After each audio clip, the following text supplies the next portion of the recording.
The global crisis has escalated to its most dangerous point yet, moving beyond ultimatums and red lines into a direct and unprecedented act of military authorization, in a move that has stunned the world and brought the United States and Russia to the very edge of open warfare.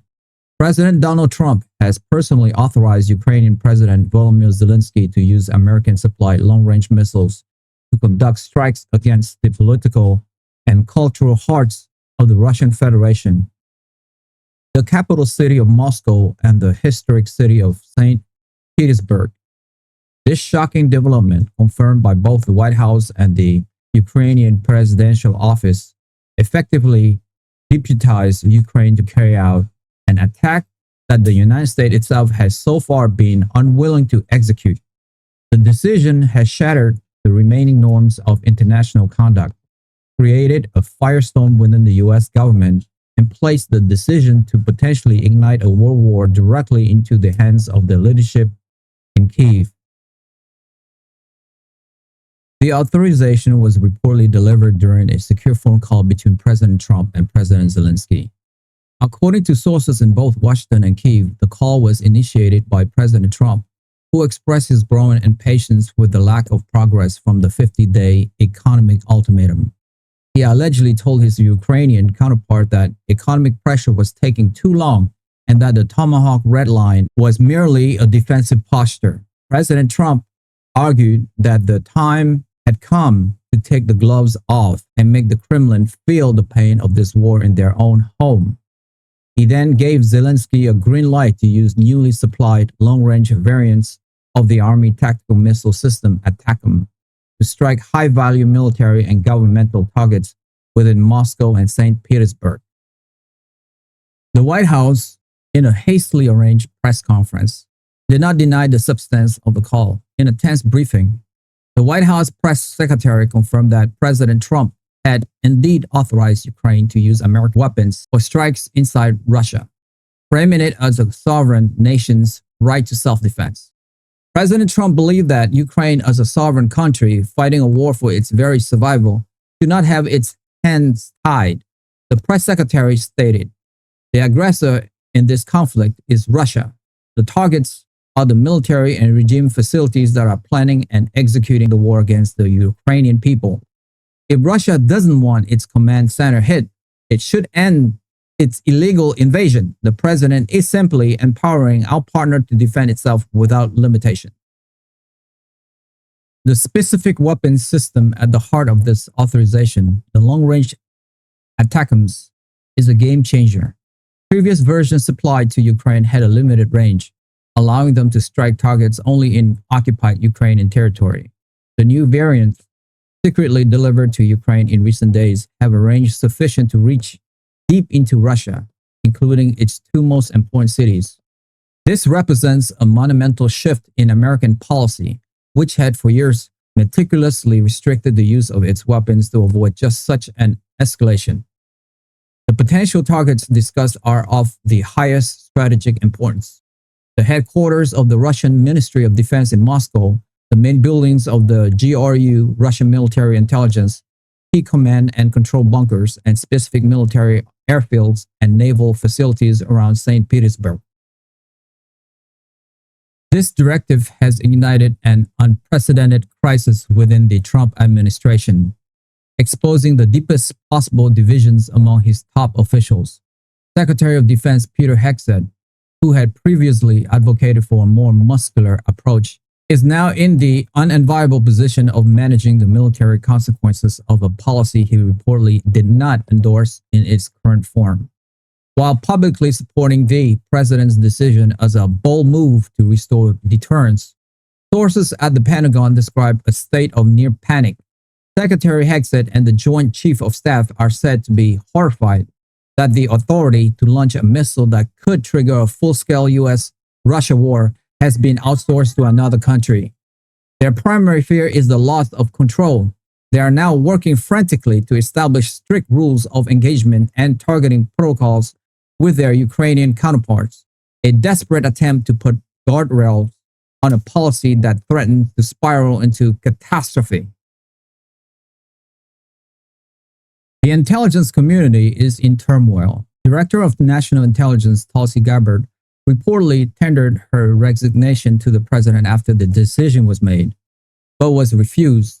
She has issued the most dire intelligence assessment of her tenure, a document that is now circulating at the highest level of the US government. The assessment states with high confidence that the Russian leadership will not distinguish between a missile launched by a Ukrainian soldier and one launched by an American soldier if it is an American-made weapon striking Moscow. The DNI's report concluded that a successful strike on the Russian capital would result in an immediate and massive Russian retaliation, with the most likely targets being NATO command centers in Europe and potentially the use of tactical nuclear weapon against Ukrainian forces concentrations to demonstrate absolute resolve. Director Gabbard is arguing that the president has created a situation from which there may be no peaceful exit. The diplomatic fallout has been catastrophic, leaving Secretary of State Marco Rubio to face a unified wall of terror and condemnation from allies. The NATO arms deal announced by Secretary General Mark Rutte was meant to show ally unity and buy down risk. This new policy has completely incinerated that effort. Secretary Rubio has been inundated with calls from European foreign ministers who are appalled by the American decision. They view it as a reckless gamble that used European security as a poker chip. An emergency sessions of the North Atlantic Council has been called in Brussels, where US representatives are expected to face a fierce and potentially fractured alliance. Key allies like France and Germany are reportedly considering publicly disavowing the American policy, a move that would represent the most serious crisis in NATO's history. In Kyiv, the Ukrainian government has been thrown into a state of profound shock and turmoil. President Zelenskyy has been given the one thing he has publicly and privately begged for since the war began: the capability to strike back at the heart of the aggressor. Yet this immense power comes with an almost unbearable burden. The Ukrainian leadership is now locked in a continuous frantic debate. On one side, military hardliners argue that this is a once-in-a-lifetime opportunity to decapitate the Russian war effort and force the Kremlin to the negotiating table. They believe that striking Moscow is the only way to end the war on their terms.